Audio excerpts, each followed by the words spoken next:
Quelle stratégie doit adopter la France pour se réindustrialiser et rééquilibrer son commerce extérieur? C'est une question cruciale au moment où s'ouvre le cycle des négociations transatlantiques. L'enjeu, c'est un vaste accord commercial entre les États-Unis et l'Europe. Voilà qui va relancer le débat entre partisans du libre-échange et les apôtres du protectionnisme. Un débat souvent manichéen qui prend mal en compte les réalités de la mondialisation et du commerce international. C'est ce qu'avaient voulu démontrer Lionel Fontagné et Agnès Benassi-Kéré dans un article paru dans Les Échos. Un article dont le titre se voulait volontairement provocateur « Cessons de craindre l'envolée des importations ». Agnès Benassi-Kéré, bonjour. Bonjour. Alors, je voudrais tout d'abord rappeler que vous avez été directrice du CEPI, le Centre d'études prospectives et d'information internationale. Vous êtes aujourd'hui présidente déléguée du Conseil d'analyse économique auprès du Premier ministre, mais surtout, et vous insistez dessus, vous êtes professeur d'économie à Paris 1. Alors, Agnès Benassi-Kéré, cet article nous a terriblement interpellés ici à Xerfi. Notre métier, c'est d'analyser en permanence la stratégie des firmes au niveau français et au niveau international. Alors, cessons de craindre l'envolée des importations. Dans cet article, vous rappelez les enseignements d'un économiste américain, Ronald Jones, professeur à l'université de Rochester. Alors, je vous laisse la parole pour nous rappeler l'enseignement de Ronald Jones. Oui, alors l'enseignement, c'est de dire qu'on regarde trop le commerce international comme un commerce de produits finis. Je vais acheter des voitures, je vais vous vendre des médicaments. Alors qu'en fait, le commerce international, c'est surtout l'échange de produits intermédiaires. Et donc je vais acheter des composants pour mes voitures et ensuite je vais revendre des composants plus élaborés dans un autre pays qui va lui-même assembler, etc. Oui, on connaît ça par exemple dans la téléphonie mobile où un produit peut avoir des composants qui viennent de dizaines et dizaines de pays. Voilà, donc il y a toujours la question de l'iPhone. Quelle est la nationalité de l'iPhone? Est-ce que c'est chinois? On peut dire que c'est chinois parce que c'est assemblé en Chine, mais en réalité, l'essentiel de la valeur ajoutée n'est pas fait en Chine. Donc est-ce que c'est vraiment chinois? On peut se poser cette question.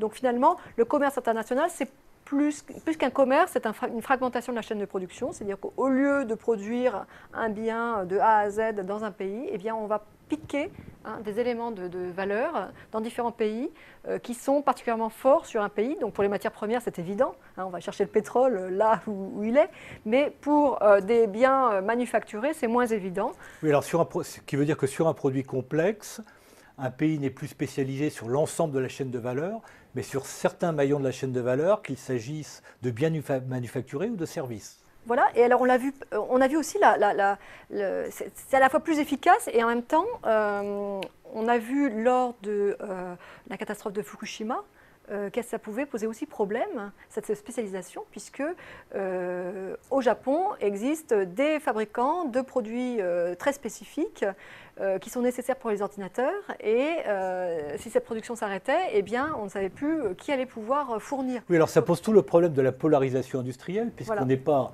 Les pays ne se polarisent pas sur l'ensemble de la chaîne de valeur, mais sur certains maillons de la chaîne de valeur. Et vous avez pris effectivement l'exemple du Japon. La polarisation du Japon sur les composants pose des problèmes à l'industrie mondiale finalement. Voilà, donc après on va raisonner, tous les spécialistes des réseaux connaissent bien ce problème de la fragilité des réseaux lorsqu'on a des nœuds qui sont indispensables. Enfin, et donc on va raisonner. Et donc il y a un arbitrage un peu entre l'efficacité et la résilience. Puisque l'efficacité suggère qu'il faut vraiment spécialiser chaque pays sur une partie de la chaîne de valeur, mais aussi on peut avoir envie d'un peu plus de diversification au cas où il arriverait un malheur sur un élément de la chaîne de valeur. Donc on comprend bien l'enseignement en quelque sorte de Ronald Jones, c'est si vous voulez exporter, compte tenu de la fragmentation de la chaîne de valeur au niveau mondial, aussi bien en termes de biens que de services, il ne faut pas refuser d'importer. Parce que si on refuse d'importer, on ne pourra pas exporter. Voilà, vous prenez une entreprise française, dites à cette entreprise, vous exportez, mais si elle n'a pas le droit d'importer, c'est sans espoir. Alors, est-ce que finalement, ce n'est pas ce qu'a bien compris l'Allemagne avec son économie de bazar, avec l'intégration des pays de l'Est? C'est important des pays de l'Est, puisqu'on voit que la principale zone d'exportation de la plupart des PECO, c'est l'Allemagne. Voilà, alors ça c'était, cette expression d'économie de bazar a été lancée par Hans Werner Sinn, qui est le président de IFO à Munich, et avec exactement cette idée que l'Allemagne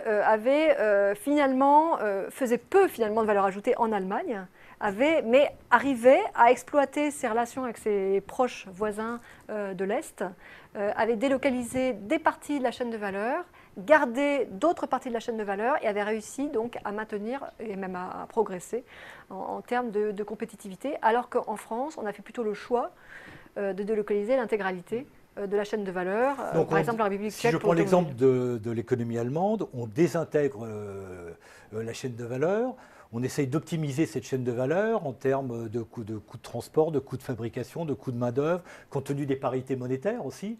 Les pays qui sont dans la zone euro, ceux qui ne sont pas dans la zone euro. Donc par exemple, avec un euro fort, on a un avantage par rapport aux pays du PECO, enfin qu'on achète dans les pays PECO qui ont une monnaie faible. Mais reste une autre question, c'est de capter la valeur, puisque la production de valeur est faite tout le long de la chaîne. Mais alors, savoir organiser cette chaîne, c'est déjà une très grande compétence. Vous interrogez, il y a des firmes, par exemple de Hong Kong, dont le seul objet est d'organiser des chaînes de valeur sur n'importe quoi. Il y a une tête de réseau en quelque sorte. Voilà, c'est de la logistique, c'est de l'organisation de l'information et par rapport au client final et de la remontée de la valeur. Donc c'est un métier en soi d'organiser la chaîne de valeur. Effectivement, on a, nous en Europe, un passé industriel qui nous rend plus difficile de raisonner dans ces termes-là. Et de comprendre que la concurrence aujourd'hui, c'est de la concurrence sur des morceaux de chaîne de valeur. Et donc, alors, en termes de politique publique, ça a des implications très fortes parce que c'est plus difficile à repérer.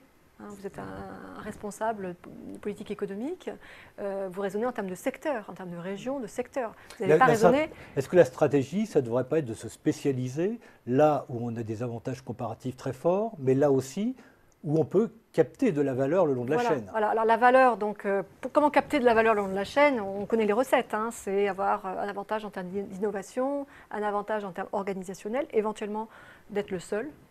Ce qui arrive, de monopole. Et ce qui arrive, les firmes allemandes, c'est aussi ça, leur succès, c'est que certaines firmes de taille intermédiaire sont en réalité seules sur leur marché, micro-marché.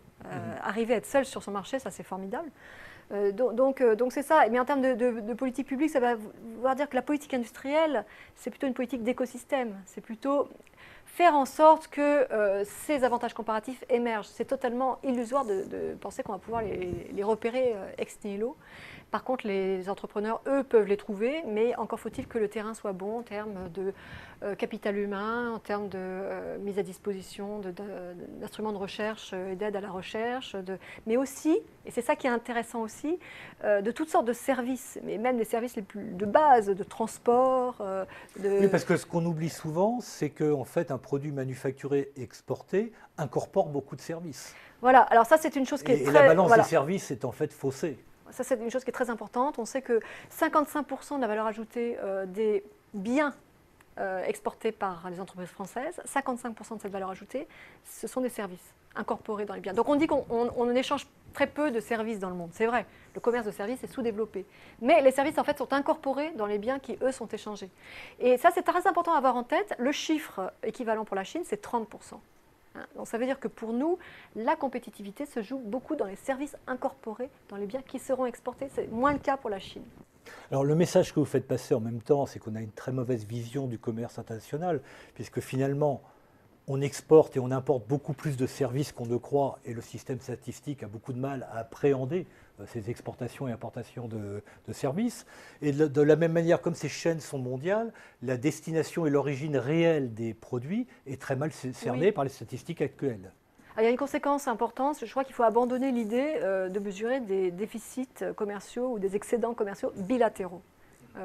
Si on raisonne avec les valeurs ajoutées, on se rend compte que la France a un déficit vis-à-vis de la Chine, mais ce déficit en fait est beaucoup plus faible que ce qu'on croit si on prend en compte les valeurs ajoutées, parce qu'une grosse partie de la valeur des biens exportés par la Chine vers la France est constituée de composants importés, mettons, en grande partie de Corée. Donc en fait, une partie du déficit... Et de brevets américains éventuellement. Voilà. Mais une partie du déficit de la France vis-à-vis de la Chine, c'est en fait un déficit vis-à-vis de la Corée et éventuellement vis-à-vis des États-Unis. Bon, enfin, il y a un excédent, mais ça répartit. Donc le concept de déficit commercial, je pense qu'il faut le concevoir comme agrégé. Après, on peut regarder les flux par destination, flux d'export, flux d'import, ça c'est intéressant.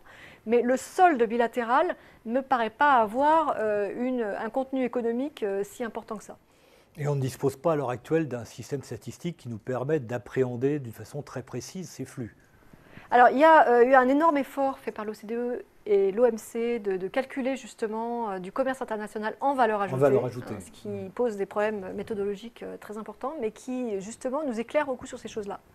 Et en particulier, on peut voir que l'énorme explosion du commerce mondial qu'on a vu depuis les années 80, et qui s'est accélérée dans les années 90 et 2000, est en partie un artefact. Parce que quand on regarde, quand on compare le commerce et le PIB c'est des sommes de valeur ajoutée, alors que le commerce, c'est des valeurs.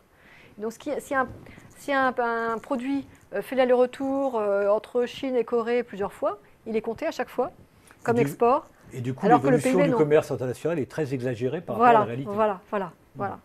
Alors, tout ce que vous expliquez là pose complètement le problème de la stratégie de réindustrialisation de la France et de redressement productif. On se trompe peut-être d'approche. Alors voilà, donc ça peut paraître un peu paradoxal. Pour réindustrialiser la France, il ne faut pas hésiter à délocaliser des portions de la valeur ajoutée, pas hésiter à importer les biens qui seront les composants de la meilleure qualité possible, du plus bas prix possible pour les produits qu'on a l'intention d'exporter.